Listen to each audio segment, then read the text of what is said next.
on, but we'll get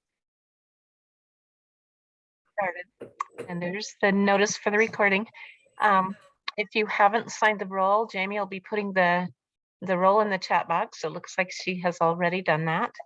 And I'm really excited about what we're going to learn today from Michelle Swap from Utah County. Before we get started though, just one little housekeeping item. We are sad that Jamie Slade is going to be fulfilling her obligation on the coalition as a secretary. And we want to really thank her for her work. In January, we will be having a new person come on board. And we're really excited about the nominations that we've received. We've had a few nominations, a couple people were not able to fulfill that. And so Taylor Passarella, and I hope I'm pronouncing your last name correctly. Taylor, we're excited in the Four Corners area that she has accepted that nomination, and we'll be sending out just a vote for confirmation for that. So we're excited about that. Let's see, I'm going to double check this chat just to make sure I'm not missing anything. Yeah, Jamie, you have been awesome. You have big shoes to fill, Taylor.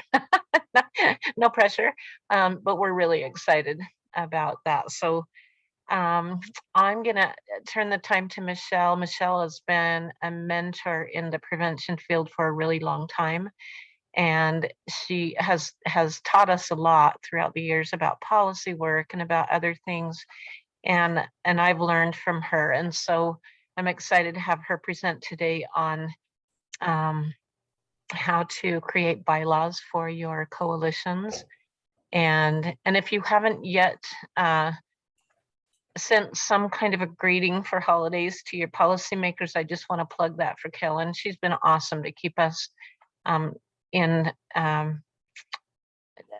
like communication with our policymakers, and I know that's going to go a long ways down the road when we get to our legislative session. So without further ado, Michelle, excited to introduce you, Utah County Health Department, and thank you for teaching our webinar today. You are so welcome, Teresa. Thank you for the kind introduction. I know there's another conference going on right now, so we might be a little fewer number today. And if I am dabbing my eye throughout this presentation, just imagine that I'm crying because I love bylaws so much. But in reality, I've just had like a little cold, so my eye has just been like watering like crazy. So yeah, just ignore that. Let's go ahead and present about bylaws. Can I pull the chat up? Will you just tell me in the chat real quick, do you have coalition bylaws? Yes or no? And if you have them, when's the last time you used them? Heidi has them. Jamie, not yet.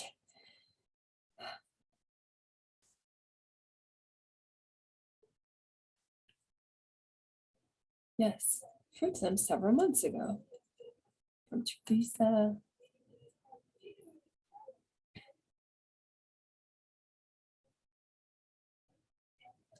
Been voting in a new chair or co-chair recently. Awesome. Heidi. Yes, that's great. So we're going to learn about things you can use to create bylaws today, or if you have them, hopefully they'll still be helpful because bylaws are a living document and they are constantly being updated. So hopefully some of this will be helpful. I'm planning to go through this presentation and then show you some sample bylaws that I can also send out if you need a template or want to reference something. I'm just going to minimize this. I think I can still see the chat. If people have questions, we can stop. This is how I want us all to feel about bylaws. Woo, it's a celebration. Bylaws are amazing. And I know I joked about crying about bylaws, but honestly, I don't think I've ever met anyone that's as passionate about bylaws as I am. I truly do love them. I'm not just making that up. Here's the thing that I feel about bylaws. That is why I love them. I think they sometimes get like this reputation of just being super complex and kind of like unreadable and just not anything that you would use on a regular basis, but more of like check the box to have them because we are required to have them. That is not at all what I hope that we view bylaws are as. Instead, I think it is so much more helpful to think of bylaws as this is just a document that is an explanation of how the coalition runs. It's something that protects you. It's something that helps you stay on track with your coalition, with your schedule. It's basically if you were to leave tomorrow, things could keep going. That is why we have them. Yeah, just whatever. I don't want to, what's a non-dark metaphor for why you would suddenly leave? You win the lottery and you decide, you know what, I'm moving to Hawaii. It's what's going to happen. We would all be like, wow, congratulations, but what are we going to do with the coalition? Let's just check the bylaws because everything should be spelled out enough that you could keep it running. Not every detail of your coalition is going to be in there. There's a lot of other documents and things that we have, but bylaws can basically explain to somebody how the coalition runs. And just another note on that is, again, it's a living document. It's not, it shouldn't explain how somebody thought it should run 5 years ago. And so it's just really important to keep them up to date and make sure that it's actually what you're doing. And if you find that there's a discrepancy between your bylaws and what you're doing, you can either change what you're doing or change your bylaws, but they should be the same. You should be doing what is in your bylaws. So I'm gonna just, again, man, I must want to go to Hawaii. Yes, I will take everyone with me to Hawaii right now. This is you. You just hiked through a forest, you came upon this beautiful waterfall, and as you're floating, the mist is falling on you, just like the inspiration of, wow, I have these great ideas for my bylaws and I'm going to implement them. So that is what we're going to experience right now. Just get into your Hawaii waterfall mindset and we're going to have some beautiful bylaw discussion today. So what are the elements of bylaws? I'm sure that everyone is at least familiar with them, if not super familiar with bylaws. But one thing that, again, I just want to emphasize is practicality is the name of the game when it comes to successful bylaws.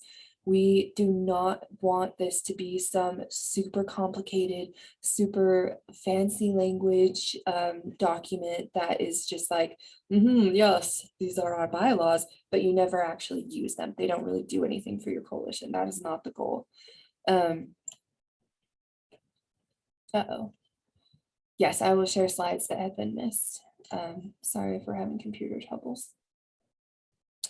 So let's just take a minute. Ooh, sorry if this gives you a headache to look at this. It's a little bit fuzzy. But just go ahead and see what you can find in here. Some elements of bylaws. Pop it in the chat when you find something. I think there's slide 14 in here. There's a lot. Definition, mission, decision. Good, good. Management, yes, awesome, Robin. Member, vision, meetings. Dang it. Mikkel, that's not what. Schedule, leadership. I saw a wolf in there. It says see wolf at the bottom. That was not one of them. But, chart. Yeah, that one's actually org chart. It's a 2-worder, but yeah. Membership. I think there's a few more. We might have gotten them all. Management qualifications. Mikkel, that's not a word. Approval, leader, meetings. Approval. Schedule. Chart. Scale. Rat. Is rat in there? There's some bonus words in here. Okay, cool. Yeah, I think we've got most of those. Fiscal, good job. I don't think anyone had gotten that one yet. Okay, great. Yeah, let's get in and start talking about some of the things that are actually in these amazing bylaws that I love. org chart. Thanks, Mikkel. So first thing, and I'm kind of grouping things together in just a way that made sense to me. But the first thing that we want to have is a definition of what is the coalition? What are we even? What's our scope? What's our vision and mission? So kind of just who are we? What do we do? What are we about? So scope, there's a thing called scope creep, which is so easy to let happen.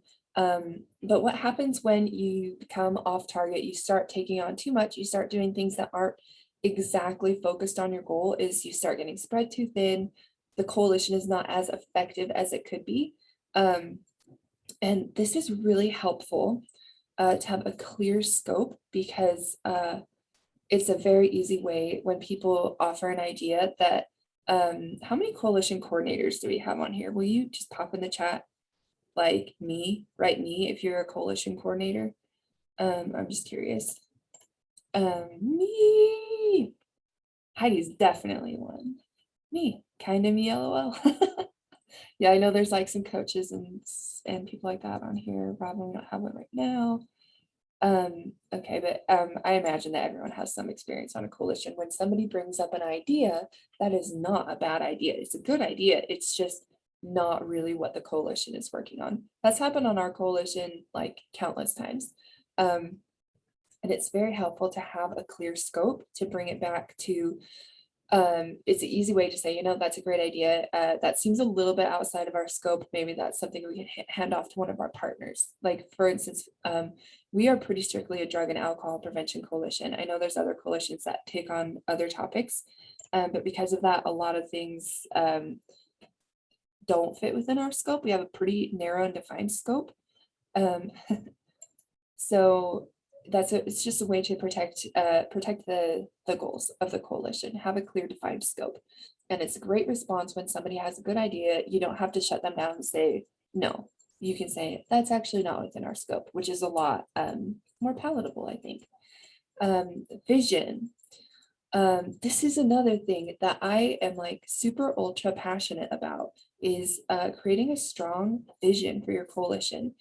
I think that visions kind of sometimes seem like fluff, like it's just extra or not that like integral to the coalition. It's not the action plan. It's not like what you're doing day to day. But I would say that it is definitely like the overarching umbrella that is essential and core and keeps everybody accomplishing what your coalition is meant to accomplish. The best things that I think about having a vision included in the bylaws and just in general is that it's a great way to unify the coalition and to motivate everyone. So for ours on the Utah Valley Drug Prevention Coalition, for example, our vision is a substance misuse-free Utah County where prevention science is used at every level, from individual to community. And we start every meeting with that, and so everybody knows, oh, that is our vision. And it's motivating, because who doesn't want that on our coalition? We all want it. And it's very unifying because everybody has different ideas about the nitty gritty, but when it comes to the big picture, everyone is on the same page. That's what a coalition is about. And I feel like that's extremely helpful. The mission, of course, is your main goal. This is how we accomplish our vision. So like ours is to reduce underage drug and alcohol use. That's how we will accomplish this amazing vision within the scope of drug prevention. So those are all very important. Another thing, the next thing that I want to talk about for things to include in bylaws is membership and leadership job descriptions. So I remember when I heard about this, I felt like it was kind of weird to have job descriptions for volunteers, because it's not really a job, and it might feel weird to like, it might feel like you're asking a lot to say like, oh, you want to share your time with me? Thank you. Here's a list of everything you need to do. And that was kind of how I felt. So I was a little bit resistant to it for a while, until I realized that people want that it helps so much. And just having that in the bylaws, easy to access for everybody to read, is a huge help and a huge clarity. Here's some reasons that I think it's important. So first of all, with recruiting, I think it makes it a lot easier to just have a clear definition of what the job description of a volunteer or a member is. So it's okay, you attend meetings, you take on action items, that's the job description. You know, you can expound a little bit more, but just helping people understand what they will be doing is, I think, really takes down a barrier to recruiting, because then people can judge whether they can do that or not. Whereas if it's vague, it might just be something they're a little more hesitant to get into. Leadership volunteers. Again, I think it can help people feel comfortable or more comfortable taking on a leadership role when they can clearly see how many meetings they're required to attend, what kind of things they'll be leading, what kind of responsibilities they'll have. I think it can help people feel like, oh, okay, I can do this. Or maybe they understand that they can't do it, whereas before they maybe would have taken it on. It's just a great way to offer clarity. Sorry if I'm talking too fast, I'm getting excited. Another thing that it does is it actually, I feel, really strengthens the leadership roles. When you have everything laid out, I think it's easier to make sure that you are hitting all your check marks and fulfilling all of the roles that you have. And don't be jealous, because I admit that I have some very, very awesome people on my coalition. But I just wanted to share an example from our coalition, which I was very grateful for. But the other day, our vice chair came up to me and the chair and just said, like, you know, I was looking at the job descriptions and the vice chair really doesn't have a lot of roles. Like, it's just kind of like learn and fill in when the chair's not here. And she was like, I feel like that job could be expanded. Like, if you're volunteering to be the vice chair, you probably like want to contribute something. And we were like, oh, hey, great idea. So we looked at that role and we added a few more responsibilities. So yeah, wow, isn't that like every coordinator's dream, is to have people come and say, please give me more to do. So that was amazing. But yeah, I think that having that role there, like, enabled that conversation and enabled people to like really look at, what am I required to do, and maybe I can do more. Another thing is, I think it's really important to let people know how long leadership terms are first, so they have an end date. They don't have to be too intimidated. But also, if you've never politely asked a volunteer to leave a position, it's extremely awkward. It's uncomfortable. No matter how you phrase it, it just doesn't feel good. We actually had that happen on our coalition. We had one leadership position that did not have a term, and it was very awkward to have that discussion. So before that happens, it's really important to have terms for your leaders, and that can all be laid out in the bylaws. This is how long each position will be filled. And then when it's the end of that time, just like Teresa just modeled so great, that you say, oh, that term is up. Thank you so much for all your service. And now we're going to have somebody else come in. Because as we know, it's really important to have a lot of coalition buy-in when you have a coalition. And if you have the same 5 people as leaders and nobody ever changes, that's not a great way to have unity and a strong coalition. So that is just, if you don't have that in your bylaws, put it in today. Here's when the terms end. So there's no awkwardness. Don't want any awkwardness for anyone. The next thing is an org chart, or the organizational structure of your coalition. So you can either put in an actual chart, or you can just describe the flow of finances, of direction, and how the coalition is organized. I have a visual one in our orientation packet, but I just kind of have it described in the bylaws because that just seemed right to us. But you can do it however you want. If it's easier to just put the chart into your bylaws, why not do it? Again, make it practical, make it what works for you and your coalition, something that you will actually use. Annual schedule and meeting times. Why is this important? Because I forget things sometimes. No, never, not me. Yes, I do. I definitely do forget things.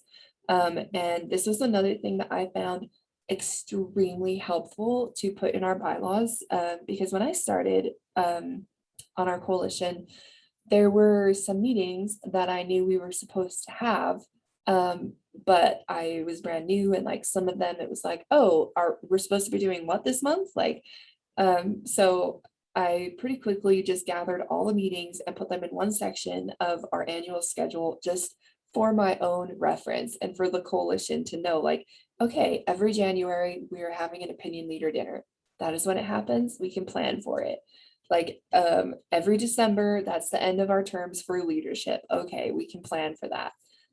It's that again has just, I've learned the hard way that saves a lot of hassle to just have it all in one place. And then again, if at some point you ever do leave the coalition, you know, your action plan will be updated and things, but your bylaws can just have the bare bones of the things that you do, like every single year this happens, put it in your bylaws. Like, that's more than an action plan item, like that's a bylaw item. And again, it can always change because it's a living document. Decision-making and voting. This is another thing that is extremely important to include in your bylaws. One of the most important, I would say. Again, not that I'm speaking from experience on everything of what not to do, but do not wait until the time of a decision to figure out how to make that decision. Because people are invested in what they think, what their ideas are. And it can be awkward and come across as biased if we're suddenly like deciding how we're gonna determine what gets passed, what doesn't. If it's during the discussion, do not do that. Have a practical procedure in place. It will avoid hurt feelings. And again, just where it says practical, on our coalition, for instance, first of all, I always feel incredibly awkward when I'm in a meeting and they make us say, yay, nay. That's just me personally. But so we have a pretty casual system, and included in that is online surveys, because that is actually how we make a lot of our decisions. And along with that, the last point that I have here, separate the brainstorming from the decision making. That's just a general tip. Because I think that's another way to kind of separate, avoid hurt feelings, separate all the ideas, welcome all the ideas. And then when it's time to make a decision, it's a little bit less personal if a decision or if an idea gets cut, if that makes sense. So we brainstorm all together, all ideas are welcome. And then when it comes time to make a decision, that's when we start cutting things. That's when we start saying, okay, is this within our scope? That's when we start saying, is this going to accomplish our mission? Is this appropriate for our action plan? And whether that is, so on our coalition, we just have a vote by raised hand, majority wins, with the caveat that if it's like 15-14, we probably should take it back and find some other options that can make people more happy. Usually by the time we get to that point in the process, it's unanimous what we decide to work on, because we've kind of taken the personal idea, the personal feeling, people feeling like their personal ideas are being attacked. We kind of take that out of it. We have a procedure to make the decision, and then we just go with whatever that answer is. So I feel like that was a little confusing, but we are going to go through bylaws in a minute. So hopefully I will clear that up a little bit more. Removal of members and leaders. This is one that I hope nobody ever has to do, but if you do, I just like thinking of it like this picture. It's not that snowboarding is bad or going to the beach is bad. It's just that these two groups of people are not going to the same place. They can't go to the same place. They will either overheat or get hypothermia. They're not going to the same destination. And if there becomes a time where you need to remove a member from your coalition, that's going to be the reason. It's not because they're a bad person. It's just because they're not going in the direction that your coalition is going. And there's a really great description of this in Good to Great by Jim Collins. And he talks about, you've probably heard this metaphor of making sure you have the right people on the bus. You have the bus drivers driving the bus, and then there's some other key seats in the bus. And you want to make sure that you have the right people in those seats. And it's okay to ask somebody to leave the bus. That's another thing. And again, I hope it's super, super, super rare that we ever have to do this. But I think that's another thing that feels very weird, to be like, oh, you're willing to volunteer your time to help with this? And then to say, actually, you might be a better fit with another organization. It feels weird to do that, but we did that one time. And after we made that decision as a coalition, we just like exponentially had growth. Like, it was definitely the right choice, even though it was really hard.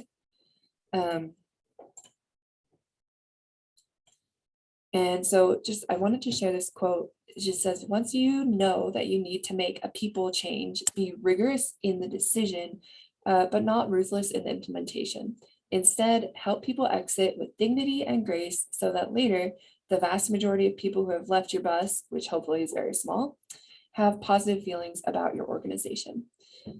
So yeah, I think the biggest way to have that, dignity and grace in exit is to have bylaws in place. So you don't have, like, I can't imagine anything would be more awkward than saying like, we don't want you here anymore. Like, it's so vital to have, before any problem happens, have a clause in place so that if there's something happening where people are trying to take your coalition another direction, you need to let them go.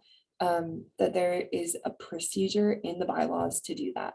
And I'll show you ours, but ours is very simple. Again, just preserving that dignity. We decided to just keep it like within the executive board. It doesn't need to be like a gossip thing where the whole coalition is involved. But the leaders are very in tune with what's going on with the coalition. So we just have that the executive board will discuss and vote, make a decision, and then that decision can be delivered to the person. And again, this has only happened one time for us, and I hope it never happens again.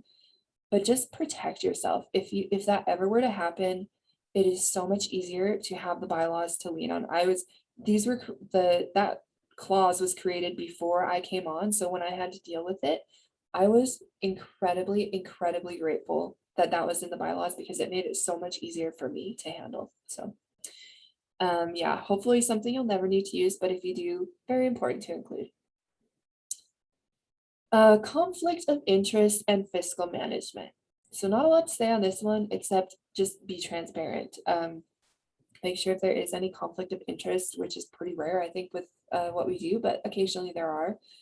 Just make sure that it is expressed and people don't have the opportunity to vote for their own profit or gain. Like, if you had a member of Botfin Life Skills on your coalition, they probably should not vote when it comes to which programs should we implement in schools, because they have an interest in that. So just make sure that if there's any conflict of interest, that it is disclosed, and also just be transparent about how finances are handled, who your fiscal agent is, where the funding is coming from, all of that. There's no need to not be transparent with that. And I know, like, as coordinators, I think it kind of can be a little bit awkward at times to have like your salary displayed for everyone to see. So like something that I do is just like internally so we have on our team a financial management person on our executive board, and that's my boss, Heather. So like, you can have your boss, somebody who knows your salary, and you can take out all of the things that must be paid. So your salary, your benefits, like the space rental, any overhead costs, and then like with the remaining funds, you can make decisions as a coalition. That way it's not quite so awkward. But yeah, just be transparent about like what's being paid for and where the money's coming from, where it's going. It's just good practice for everybody. Approval and amendment. As I have been saying over and over, bylaws are a living document. If your coalition is not evolving, you probably will eventually have some growth to do. Ours get updated at least once a year, and sometimes more often, just as things come up. And so it's important to have a procedure in place so when that happens, you're ready to go. So that includes how are you going to approach the change when there needs to be a change. A really important one is how are you going to circulate, how are you going to circulate this change so that people can be aware of it, can see it. So like for ours, for example, we have a rule that if there's a change, we need to email it out, present it in the meeting, circulate it for 30 days before we vote on it. So that means if we announce it in November, we're not voting on it in November, we're voting on it in December after everyone's had a chance to see it. Because we want to make sure that everybody can see what's changing, be aware of that, and then vote. And then again, how do we vote? On ours, like I said, it's just a hand raise, just majority wins. But if it's, very close, you might want to look at other options to see why are people not on board with this? Because again, you want coalition unity. So, boom, that is just a brief overview of some important things to have on your bylaws. Let's take a look at DPC's bylaws. I put sample bylaws because I just threw it into this separate document. So I'll send this out so everybody can look at it if you want. Like, I don't care at all. This is a labor of many, many people. If you want to like copy and paste, use any of this, please feel free to. There's no need to reinvent the wheel. But yeah, make it whatever your coalition wants, whether it looks like this or something else. I'm trying to see the best way to show this right now. Okay. So these are our bylaws. There's our logo. There's the name of our coalition. First thing, definition. Who are we? Where do we serve? That's important to put in there. We changed our name a few years back and we had to update the bylaws to reflect that. I also have our abbreviation in here because it drives me bonkers when people get our abbreviation wrong, but that's a personal pet peeve. Next, we have our vision and mission. And then we just have a little blurb about how we actually accomplish these things. So we talk about the strategic prevention framework and the 7 strategies for community change to work on risk and protective factors. The location we serve, membership categories and qualifications. So we just say it's our, and your coalition might be different than this. DPC has decided that we really are open to anybody that is on board with our mission and vision. But of course, we're being a GFC coalition, and even beyond that, we'll still do this because I think it's really helpful. We have our 12 sectors here that we are required to have. I know that some coalitions have like a general membership with a community board that's separate. For us, we decided there wasn't enough of a difference that we needed to do that. We just make sure that we do have all of our sector representatives, and then every general member is considered on the community board for us. Just some general expectations: complete assignments, participate. You can serve in leadership positions if you want. We have everyone sign a coalition involvement agreement when they get oriented. So that's a separate document, but we talk about that here. And of course, you can leave at any time. I always tell people when they sign the coalition involvement agreement, it kind of feels official. And I just remind them it's not signed in blood, and they can leave at any time if it becomes too much of a commitment for them. We talk about our organizational structure, so just how we're managed. This is something that I think is really awesome. If you don't already have it in your bylaws, but because we all have different fiscal agents and things like that. So for instance, the Utah County Health Department is who's in charge of hiring a coordinator for our coalition. But if I were ever to leave, we would have the community board chair or some other coalition representative help hire a new coordinator, which I think is really important because like not all of us have a boss or whoever's going to be hiring that's on the coalition.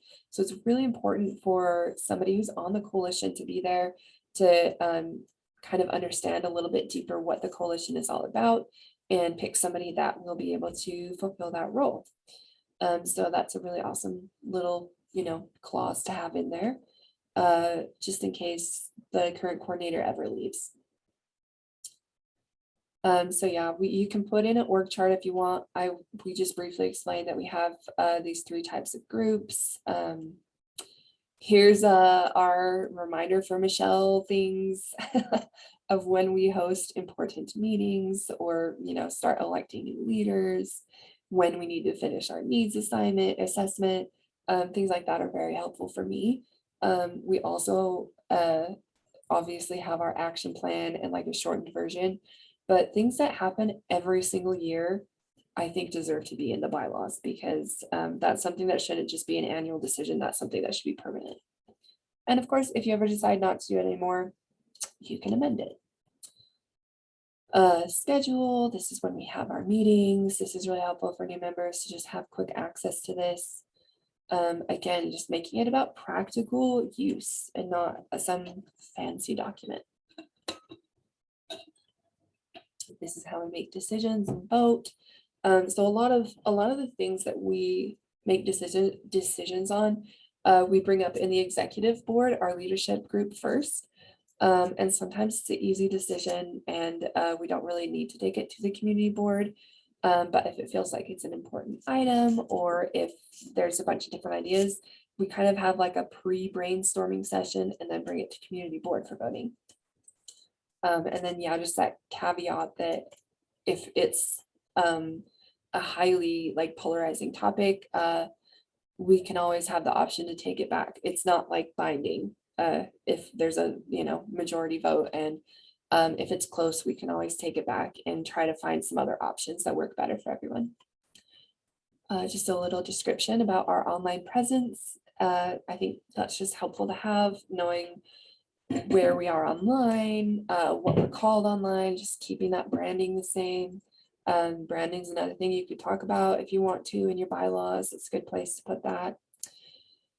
The leadership job descriptions, super, super helpful. So we just have this first section is just some general responsibilities for all leaders. So just setting an example on the coalition. And just like saying that out loud, discussing that with your leaders is so helpful. Just to remind them, like, these are some like basic responsibilities of being a leader. Like, you attend the meetings, you recruit new members, you stay informed about what's going on. And because we all have several leaders on a coalition. And if you have like 5 people who are there, who are participating, who are volunteering, that just sets a tremendous example for everybody else to also be involved. So very helpful. And then we kind of have an explanation of like all of our leadership terms are 2 years, with the exception of the chair, which is a 3-year term as vice chair, chair, and chair emeritus. That was a recent change that we made thanks to our vice chair's comments. So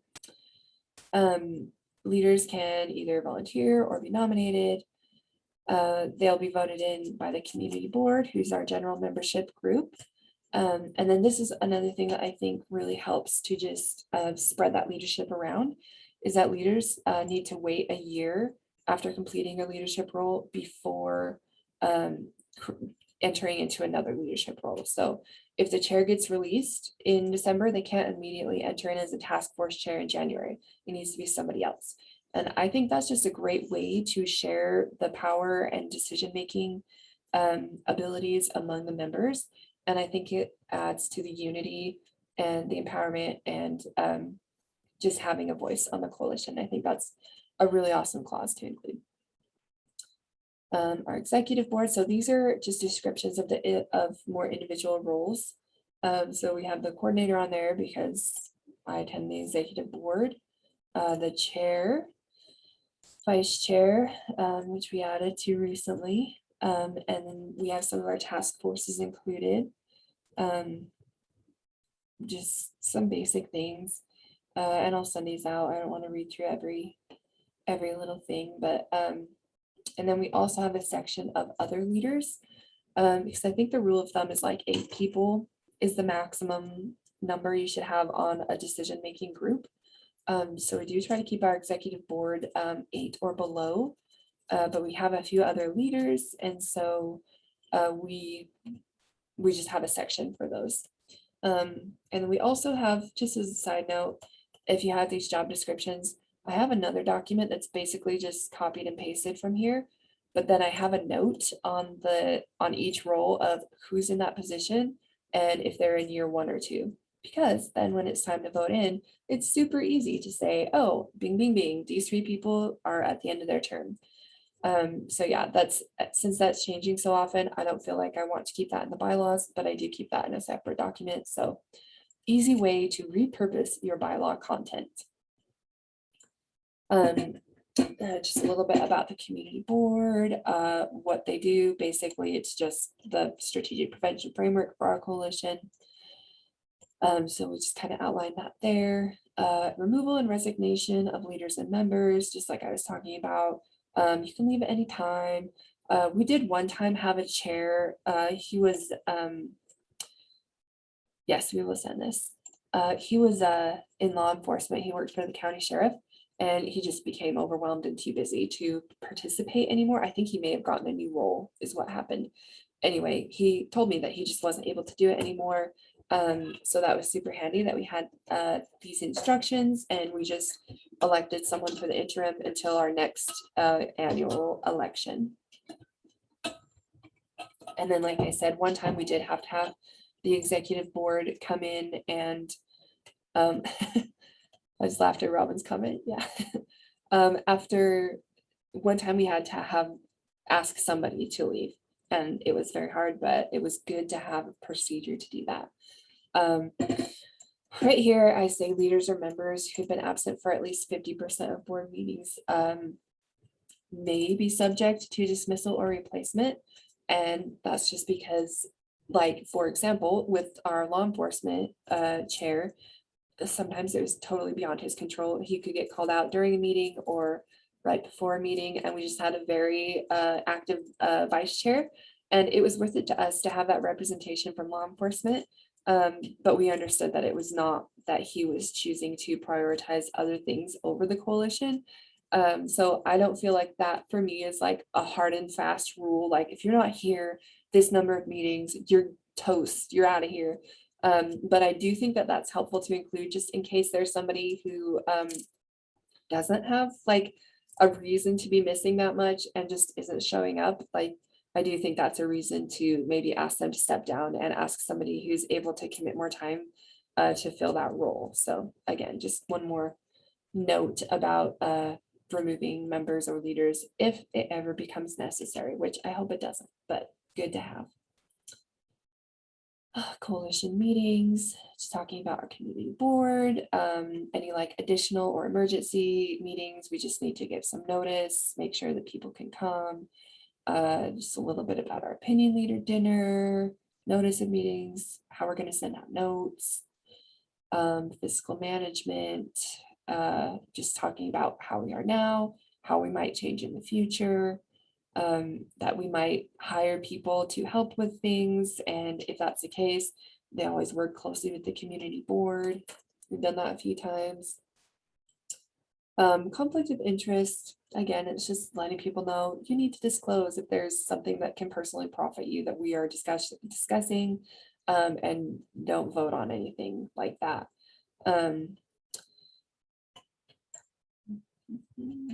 Yes, I will explain the opinion leader dinner.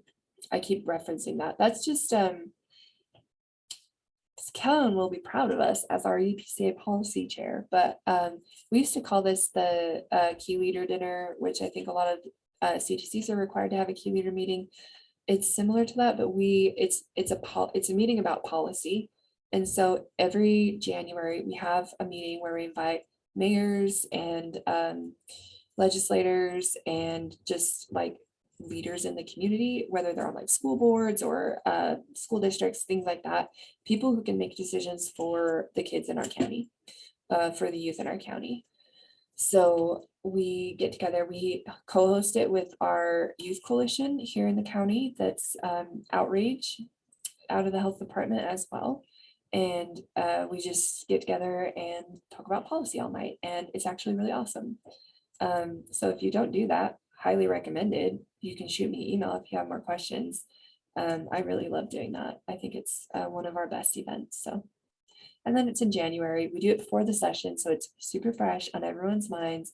Give them handouts, and then when we come up to the Capitol, hopefully they remember that they just saw us, and we can talk about the issues that we brought up. So, yeah. The last thing is just approval and amendments. Here's when it was approved last. Ours was last beginning of this year, so we will re-vote on any changes coming up soon. Not that it has to be every year, but I try to just make sure that it's up to date and with the current chair. So if your chair turns over, you need to re-sign the document. And obviously we just have electronic signatures, but just to show like, okay, the chair approves of this, coordinator approves, it's been voted on, it's ratified. These are our official bylaws. But yeah, so we can change it at any time. We just need to circulate it for 1 month, and then we can vote on it in a community board meeting. So pretty, I don't know if simple is the right word, but it's pretty straightforward, I think, how we have everything laid out. Again, I just think that it can be intimidating to think of bylaws and think of like, whereas, therefore, and like get into like all the legal language and things like that, but just consider, how are your bylaws going to be used? Who is going to read them? Is it the governor of Utah, or is it all of your coalition volunteers? Like, let that be a guide in how you create it. Like, it really is just a roadmap of how your coalition functions, what you do, what you don't do, what your scope is, all of that good stuff. So that was a lot of stuff that we went through. Are there any questions or like sections that you would like me to go over in a little bit more detail?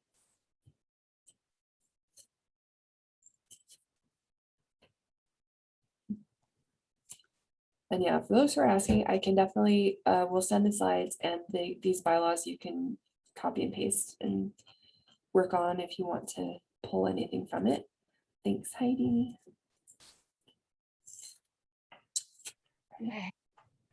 Well, Michelle, thank you. Honestly, we always think, what are we going to do for training? And we think about, what do we wish we knew when we started? And when I was writing bylaws, I sure do wish I would have known all of this, because I was checking a box. It's like, okay, we got to get some bylaws done, boom. And I'm not sure that I've revisited those bylaws like I needed to. It really is the infrastructure for your coalition. And I think that Michelle's point about keeping those up to date is huge. And she was gracious enough to update the UPCA bylaws with us. And I'm so glad for that, because it helped me understand better the protections in place, not only for us, but when we have to take an action that may be uncomfortable. It's really nice to have that person understand that as well. They might be going to the beach instead of snowboarding, and I love how you worded that. Super cool. Recently I had a question about the UPCA, and Logan said, well, what do your bylaws say? And I was like, oh, duh. And so sometimes we forget that that's our roadmap. And I love how you said that. So if you haven't reviewed your coalition bylaws in the recent past, please do that and update them, educate your coalition on how valuable that is, and get some input and share. And I'm just so grateful for all of the knowledge, the collective knowledge that we have in this group, and your willingness to share. And when you receive the survey that's coming out, please be generous in sharing the information that you, or your knowledge and information that you have, so that you can share back. And Michelle, again, thank you so much. I've learned so much from Michelle on so many different topics and issues related to coalition work. So I really appreciate her and her leadership.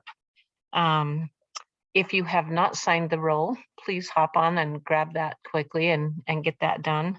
I'm going to click on Michelle's bylaws before I lose track of that. And then, there we go. I just don't want to lose that. But don't And log off yet. Wait till we all download it. what's that?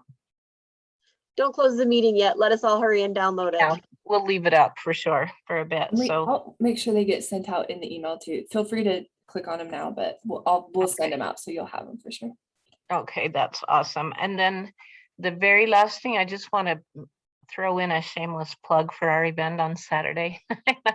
I know a lot of people visit Southern Utah at this time of year, and if you are in town and want to see the work of just a lot of incredibly amazing people, I've been so fortunate to work with some pretty awesome people putting a big event together that was kind of mirroring what happened in Utah County a few years ago. And we've got the Parents Empowered / End Circle partnership with Reach for Hope and the City of St. George and the school district. And we're going to be unveiling the art installation there to promote parents going on their child's journey with them. And so, you know, if you get a chance, or if you have family there, nudge them our way. We would love to see them. Steve James is going to perform with one of our choirs, and I think it's going to be a really cool event. So thank you, all of you, for all of your contributions. If you know of other coalitions that aren't part of the UPCA, please send us their information so that we can invite them. And Robin's hand is up. It is. I had a question, Michelle. On when you were talking about budget, I seen that you had certain people in there in the budget. So what do you do when they want money spent and it doesn't fit the criteria for the grant you have? I mean, so that, I mean, because we get a lot of ideas and stuff, and that's been one of the things that it really doesn't matter what your ideas you want to do. If the grant doesn't align with that, you cannot spend the money there. Mm-hmm. So how do you handle those situations? Because that seems to be some issues that can come up, not only with the coalition, but with other staff not understanding. So, and some people just, I mean, when you write the grant, you know what has to be done and what can't be done. Mm-hmm. So how do you do that? What people want to do versus what you can or have to do? Yeah. I hate when that happens, but yeah, definitely. I think the biggest thing is just defining the scope. So like, and that might change when you get like, you know, because we have like our 12-month action plan, but then sometimes we get like some extra money, and even then you can like, again, like define the scope just for that meeting. So I think just like setting that up in advance is very helpful. So like before we talk about, hey, we have $12,000 to spend, make sure that everyone knows the scope. And like on a coalition, it's like, that's just the, like within our mission statement and vision. So like, is this for us, like, is this reducing alcohol, marijuana, prescription drugs, or tobacco? And then is it a risk factor specifically tied to drugs and alcohol? Because like for us, being with drug-free communities, like we do some things with like, we promote parenting classes or things like that, but we don't really spend money on it because that's like, parenting is not a drug risk or protective factor, whereas like access to drugs and alcohol is specifically a risk and protective factor relating to drugs. So when it comes to money, I think just setting the scope in advance is helpful, just to explain like, here's what we can do, here's what we can't do. And then again, just like having that brainstorming session and just letting people say whatever they want. Like all ideas are welcome, even if it's not something we can do, just write it down anyway. And then later, like at another meeting, or maybe even just like do that at the beginning of the meeting, and then at the end of the meeting, go through it. And so that it's not like someone's raising their hand and you're like, oh, sorry, Jim, that can't be done. And they're like, oh, and then they feel bad. Instead you say, oh, good idea. You write it down. And then at the end, like you can read through all the ideas or something. And so if you're like, oh, maybe we could pay for this parenting class. Well, that's actually not allowed with this grant. So maybe another time we could do that. But can't do that one. Work on zoning with this funding for a campaign or something. Oh, that's something that does qualify. Maybe we could do that one. And then at the end, if you have like 3 options that are viable, then you could do a vote. So I don't know if that's anything new to you, but I just think defining the scope is like huge. So Because there's lots of good ideas. It just doesn't mean you can do them. yeah, exactly. And that, I mean, and I don't know one coalition out there that won't go after more money if they can link Yeah. it to the risk and protective factors, Mhm. even if that's not what they're targeting on. I mean, I don't know one coalition that's going to turn down a grant if even in a roundabout way doesn't go after what they want to do, even if it's going through risk and protective factors. Yeah, and like, and I think when it comes to that, it's like just explaining the scope of the money of the grant is really helpful, because like we have drug-free communities, but like when this new grant comes down for like after school programs, like that's not, like that's different than what we've been doing, but it's still hitting those risk factors. So it's still helping us accomplish our mission and vision, but the scope of the money is a little bit different. So we can be flexible on our scope. So Robin, we just did a training for our coalition coordinators the other day, and we talked about action-oriented agendas and helping everyone on our coalition understand what we're doing on a regular basis. So we put the vision and mission statement actually on our agenda. So when you are planning, you can refer back to, like, remember, as we're planning these activities, you know, this is what we're working towards. But for me as a DFC coalition as well, if I'm planning a specific event, I'll actually take the objectives and the strategies and the activities out of my action plan and post them so we can review them before we start brainstorming. So just a reminder, everyone, this is our objectives, what we're working towards, what we're trying to do. These are activities, so that it's right there, and it's not the whole action plan, so it's overwhelming, but that they have that in mind when you're in that brainstorming session as well. So.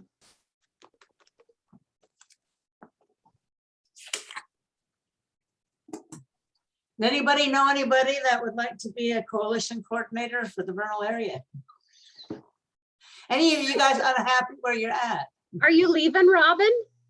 Sandra has resigned. Oh, she has? I didn't know Yes, that. well, she retired. Yeah. So we do not have a coalition coordinator right now. Wow. Well, And this is the first time in 15 years we've had to replace a prevention person, because the others were just extra people we got with extra grants. So we have never had anybody that has quit prevention the whole time that I've been here. So we're lost. well, we can brag about how cool it would be to work with you if you want us to help recruit that way, because that's true. But they have to want to live here too. That's true. We'll find someone who likes dinosaurs. And no shopping. Yeah, is no it shopping. full-time And, yeah, or part-time? It's I actually might know full- someone full-time. We do things a little different. They will be the coalition coordinator, but they will also be the prevention specialist Okay. well, we all work together, but that person will be we hope will be housed out of our Vernal area just to make coverage easier.